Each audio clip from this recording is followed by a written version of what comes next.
Alkinat's perspective. "Come in," I say, to the knocking sound at the door. It's waved open, and in comes a brightly shining Terran. He falters a moment before saying, "Lights on." One of the switches on the panel by the door thocks from up to down, but nothing changes about the room, at least as far as I can discern visually. Not having the ability to determine where I am in space, he directs his face toward me. "Apologies, Mr. Taylor, I didn't realize the lights were off," I say, doing my best to convey with my tone that it was a genuine mistake. He waves his hand and answers, "It's nothing, no problem. Good to see you, Dr. Fisher." I smile, careful not to show too much of what my husband calls my shark teeth, and reply, "You can call me Alkiat if you like. Please come in, sit wherever you want, or stand if you prefer." Mercifully, he chooses to sit in the chair I've arranged around my own height away from me, and facing mine. It's important to put clients at ease, of course, but accommodating those Terrans who felt most comfortable standing and pacing was one of the trickier talents to learn during my training. So I know we've already met, but I think it would be best if I start by introducing myself and just telling you a little of how this will ideally work. I pause for him to interject, but he just smiles and gives an attentive nod, so I continue. "I'm Dr. Alkiat Dimitrescu Fisher, and I have been hired to the Bright Plume to provide therapy for the Terran contingent. I only recently fully qualified, but please be certain, you are not my first ever client. You can rest assured that anything you tell me in this room will be kept in the strictest confidence. The only exception would be if you tell me something that leads me to believe you're a danger to yourself or others." More nodding from the Bright Terran. "I should also clarify that I won't be telling you what to do or how to resolve any dilemmas you bring to me. That's not what therapy is for. Rather, I'm here to listen to you and ask you questions that hopefully will lead you to find your own answers. I may occasionally make notes on my holopad. Please do your best to ignore when that happens. Is that all clear? Do you have anything you wish to ask?" He shakes his head. "Nope, you've covered everything quite well." I smile. "Would you prefer the privacy field up or down for this session? The door locked or unlocked?" He thinks for a moment before saying, "Privacy field on, door lock," accompanied by 2 more thocks from the room's control panel. I give an encouraging nod before asking, "Have you ever had therapy before, Mr. Taylor?" He screws his eyes in recoil. "Not since uni. I needed constant psych evals to make sure I was still mentally fit for my course.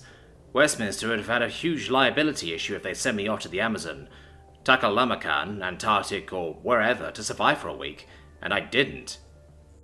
If it had been discovered that I'd been unfit to be sent, well, it'd have been bad enough for 'em that they took no chances." I nod fascinatedly. "And were you ever ruled unfit during that time?" He holds up a finger. "Once. Got into a weird headspace where I was sort of hyperfixated and my therapist ordered me to take a week of R&R before he sent me off on my next excursion." I smile, a little too wryly, but he gives no visible indication of discomfort. "Well, as I said, I don't have the authority to order you to do anything. If I think you would benefit from R&R, I might suggest it." He chuckles at that. "Okay then, why don't you tell me a little about yourself, Mr. Taylor?" I smile, congenially. "All right. My name's Victor Cuddles Taylor. I'm 30 years old. I'm Chief Security Specialist aboard the Bright Plume. I identify as sapiens. I'm in a relationship. I'm a martial artist." He speaks with the questioning intonation of one who feels he has run out of things to say. "You have quite an interesting epithet, Mr. Taylor. I'd love to hear how you got it," I prompt, hoping to make it clear by my tone that I'm happy for him not to tell me if he doesn't wish to. Not much of a story, really. Whenever I went on field excursions from uni, I'd hug all my doormates goodbye. I came back, I greeted them with a hug. One of them eventually said, "You sure give a lot of cuddles," and it just sort of stuck. The thing there's like a kind of Little John-like appeal to it, in that it's a sort of soft name and I'm, well... He gestures vaguely at himself. "Not?" I provide, with a mirthful smile, which he returns. Sensing that he's done talking about that, I try a different prompt. Would you expand on what you mean by identifying the sapiens? He falters, seeming a little surprised that I picked up on that phrasing. Oh, well, I got nearly 10% Neanderthal genes in me, according to my genetic counseling anyway. That's about 6% more than I could possibly have just from ancient interbreeding, so I probably got a Neanderthal great-great-granny or grandpa. Or, like, maybe two halves. I say identify because it'd feel a bit dishonest to claim to be a hybrid just because an extra 6.25%. Like claiming I'm bi because I haven't gone home with men 2 or 3 times. He chuckles, and I refrain from pre-offering that would make him bi, in my opinion.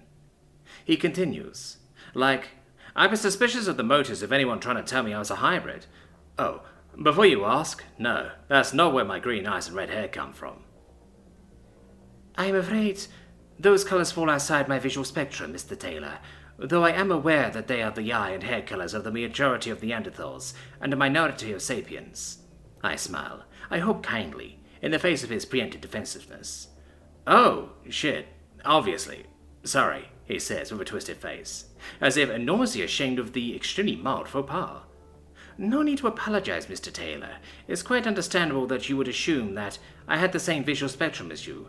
More than 99% of sapiens do, after all. Yeah, but obviously, 380 to 750 nm only makes sense if your ecosystem's universal solvent is water, and you evolved on the surface of your planet. And, I suppose, the ability to see colours in that range only makes sense if there's enough light in your crater world and there are colours it matters for you to see. My girlfriend's completely colourblind because her crater was an eyeball world. You even had the lights off when I got here. I can even see your eyes are transparent in my visual spectrum, he says, clearly still not having forgiven himself. I smile and say, truly no harm done, Mr. Taylor. I'm not upset. He hesitates, then nods. What did you mean when you said you'd be suspicious of the motives of someone telling you you are a hybrid, Mr. Taylor? I ask, curiously. He shifts uncomfortably, then answers. Most people fall into one of 2 camps on hybridhood, grandparent or great-grandparent. Some planets in the UTC record to the 3rd generation, so if you're an 8th Neanderthal, that fact will be on your ID and, like, other official stuff. Earth's government only records to 2 generations, otherwise I could check my parents' enlistment docs for which one was the 8th. I think it was my dad, but it's difficult to tell an 8th, just from photos and vids. The opinion that people should count as hybrids with less than 12.5% tends, in my experience, to be correlated quite highly with anti-resurrectee bigotry. The kind of people who would insist that my hair and eye colour must have come from my hybridization, even after I tell them it's not. Who'd look at my physique and write it off as genetics rather than acknowledge the hard work I put into building and maintaining it. The kind who say they just don't agree with the decision to resurrect our cousins, because they had their time. Like they think resurrectees' right to exist is still up for debate. The kind who use words like unevolved and primitive. The kind of person who'd wait until a resurrectee was just at the edge of earshot, and then mutter the C word just loud enough for him to hear. The C word? I query. His lips tighten. Yeah, the one that's a combination of either the word man or woman, following on from the word cave. And this word is a slur? I query. Yeah, it's a slur, he says, followed by seeming to again realize who he's talking to and saying, don't get the wrong idea, there's like cultural context, history behind that word. It don't... Mr. Taylor, I interrupt, which is not ideal. I'm not offended by the existence of a slur in your language, implying troglodytism to be undesirable, though I am curious about the cultural context behind it. He nods with a relieved smile before starting, so, the first thing is, it's wrong. Absolutely and unequivocally. No human lineage, as far as we can tell in modern times, has ever favoured living in caves, even in regions where there's tons of caves. Evidence is that all Paleolithic, Heidelbergisian lineages, whether that's Sapiensoid, Sapiens, Longi, Quangur, Danu, and Irhord, Neanderthaloid, Neanderthal, Denisova, Lisri, and Zingada, Schwanoid, Schwani, and Inahazeluglu, or even Boatu, the one non-Heidelbergisian lineage that we know sapiens bred with. All of them preferred living camped out on somewhat open ground. Different people in different places had different relationships to their local caves. Some of them got used as burial sites, some of them got used as religious sites, some of them as rubbish tips, some as art galleries, but basically no evidence of long-term habitation. The only evidence consistent with caves used as shelters is long-term shelters of necessity. It'd be like digging up a site from the 20th century and calling them bus shelter people. They're making pictures in textbooks that always show them hanging around bus shelters, like they'd nowhere else to be. If there is no evidence of humans living in caves long-term, why does this slur exist? I ask, keeping my tone inquisitive, as if asking him to educate me, rather than accusing, as if asking him to justify his position. Preservation bias, he says with resignation.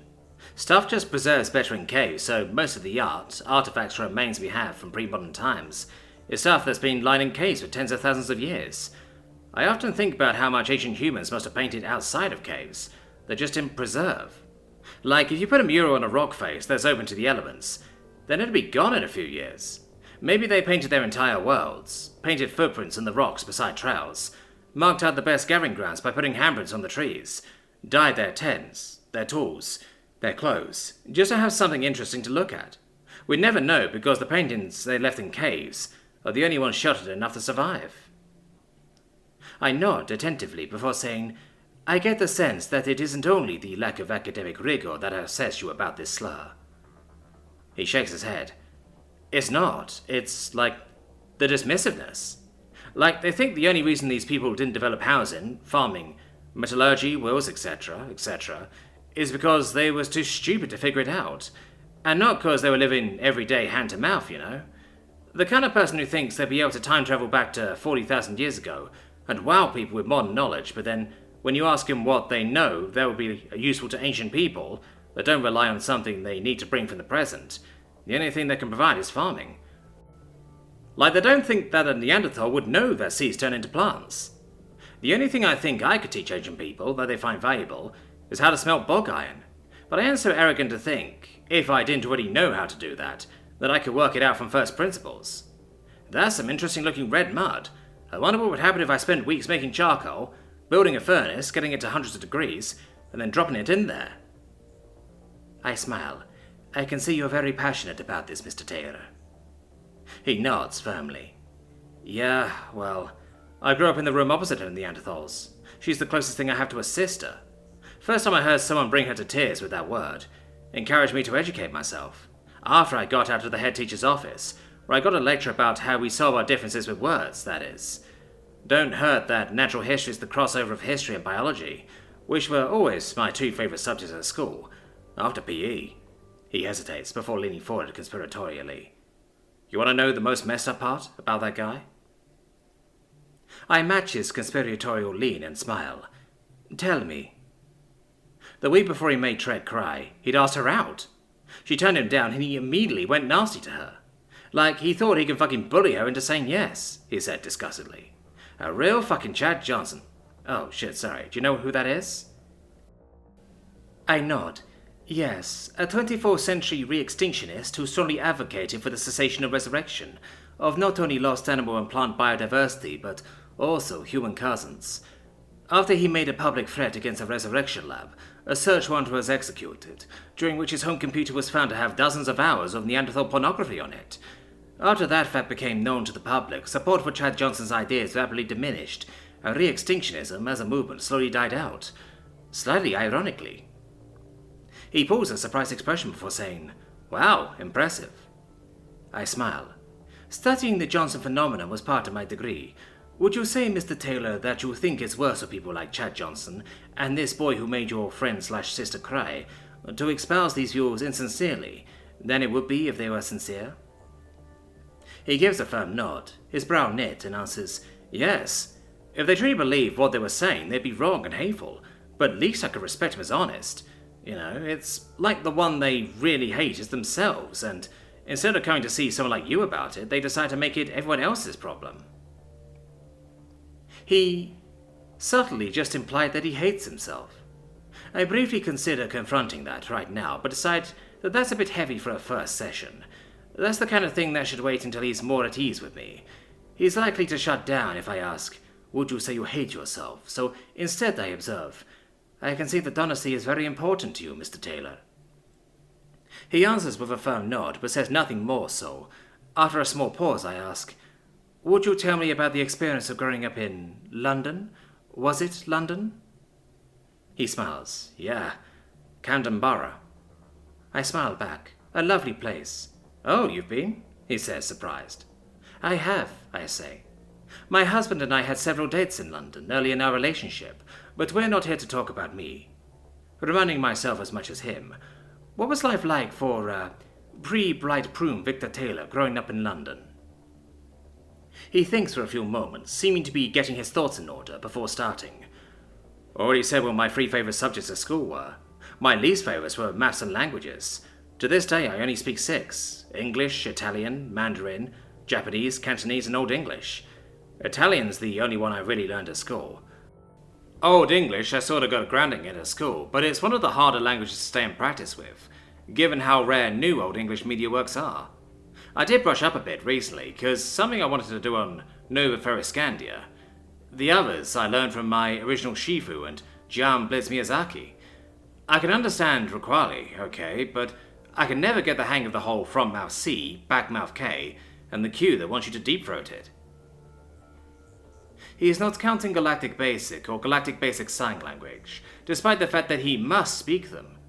Not particularly surprising. With only a few thousand words and effectively no grammar, Terrans tend to derisively refer to those languages as pigdins. Most of the galaxy would consider that to be quite an impressive number of languages to speak, Mr. Taylor, I say, amused. He just nods noncommittally in an answer. "What about when you weren't at school?" I prompt. "Oh, well, when I was little I remember Maya, the AI that ran my orphanage, renting out a droid and taking us to the frost fairs when the Thames froze over," he says with a wistful smile. "When I got a bit older I took up Shaolin. I'd be at the Guam for 3 hours on Tuesday evenings, 3 hours on Thursday evenings, and 2 hours on Saturday morning. When I weren't doing that, I was usually chilling with Treg in either her room, mine or the common room, at home. Sometimes we take the monorail somewhere and just have a bit of a knockabout for the day. We like going to Italy, Norway, Dogger Island, Atlantis. I liked going to China and Japan, but you got to change to Berlin, then Moscow, then Vladivostok to get to Beijing, with another change to Busan to get to Tokyo. That takes all day, and even longer if you want to change to get out to the countryside. So I'd only go when I had the pocket money to get a transport capsule, or to stay the night out there. Trek only came a few times." "Why did you need to travel to such faraway places to fight?" "Fight? We weren't fighting. Trek never went in for martial arts," he says, confused. "There must have been a miscommunication. I thought you said you knocked each other about." He thinks for a moment, then bursts out laughing. "I meant we're sightseeing. That's hysterical." I give a mirthful sigh. "You think I hadn't spent the last 10 years living on your planet? Would you tell me how you went from knocking about your favorite hangouts on Earth to the position you currently hold?" He shrugs. "A pinch of dumb luck to start with. Cap came to Earth looking for someone for this role. Miyazaki and her husband hadn't had any luck lining anyone up. Cap apparently stormed out in a huff. I saw it from a mile away, nearby Waterloo Station. Not too many non-Terrans on Earth, especially in those days. You notice a 131cm secretary bird dressed in a sash, like she's off to her job as the mayor of a pre-unification village. She was being followed by that boy I told you about earlier, and 2 cronies he had from school. I knew if I didn't stop them, they were going to do something they'd regret, and sure enough, when I caught up to them, they were trying to mug her for her devices. I got them back and chased the boys off. She took one look at me and decided I fit the bill, and the rest is history." "What made you so sure these boys were going to try to hurt the Qual?" I query. He cocks an eyebrow. "I'm sure I don't have to tell you how much anti-garden border vitriol there is on Earth, if you've lived there for 10 years. Earth was one of the hardest hit planets in terms of war casualties, because we were the first to institute total conscription, meaning we were hugely overrepresented in the military. In the early war, when the fighting was deadliest because we hadn't worked out what we was doing yet, and because we had the most robust system of AI infrastructure in the UTC, meaning it was really hard for people to get exempted from service, because the stuff was already in place to just hand out essential jobs off to an AI. Where the UTC at large lost 4% of its population, that figure was almost double for Earth.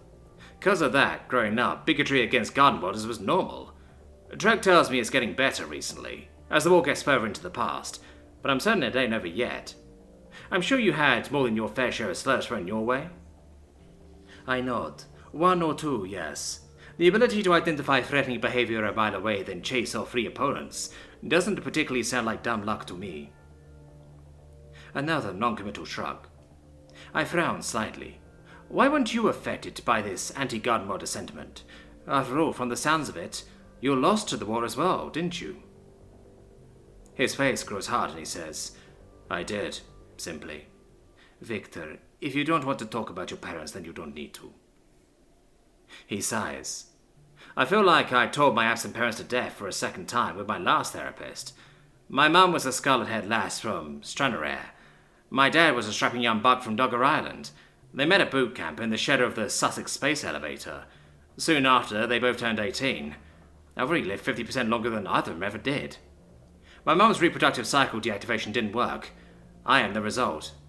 I'm sure she must have faced prejudice as a draft dodger, because getting pregnant, before you turned 18, was a well-known hack for a woman to temporarily get themselves and their baby daddy out of the draft. I don't think I'm a draft dodge baby, even if I didn't have her medical records confirming that, yes, the contraceptive cycle pause felt to take. It'd just be a bit weird for him to name me Victor after the victory at Quandur, as they claim to have in the video diary they left me, if they only had me to get out of fighting. As soon as she recovered from labour, I was handed off to Maya, and she and my dad were shipped off to New Australia, where they died. The reason I never requested info of my forebears, from the government of Seoul, like who my Neanderthal great-great-grandparent was, for example, is because it'd make me sad for no reason. I already know there was no one left alive who was close enough to them that they felt any obligation to raise me on their account. I'm kind of done talking about it. It's not why I asked for therapy. Oh, and to answer your question, I guess my functional sense of empathy allowed me to see that the garden warders who killed my parents were almost certainly frightened conscripts who'd rather be anywhere but where they were, just like my parents, not evil demons. It wasn't complicated. None of this is why I requested a therapist. I appraised the clearly wounded Terran. It could not be more obvious that he is less at peace with his parents' death than he's claiming, but no therapy was ever achieved by calling your client a liar, so let's try something else. All right, Mr. Taylor, if that's not the reason, then tell me, why did you ask for therapy? A smile twists his mouth. You can call me Victor if you like. I smile back. Is that what you would like? He shrugs. I don't care what you call me. I chuckle. All right then, Victor. Why did you request therapy? He pauses a moment, then speaks. I guess it started when I was sent to a Teskia free.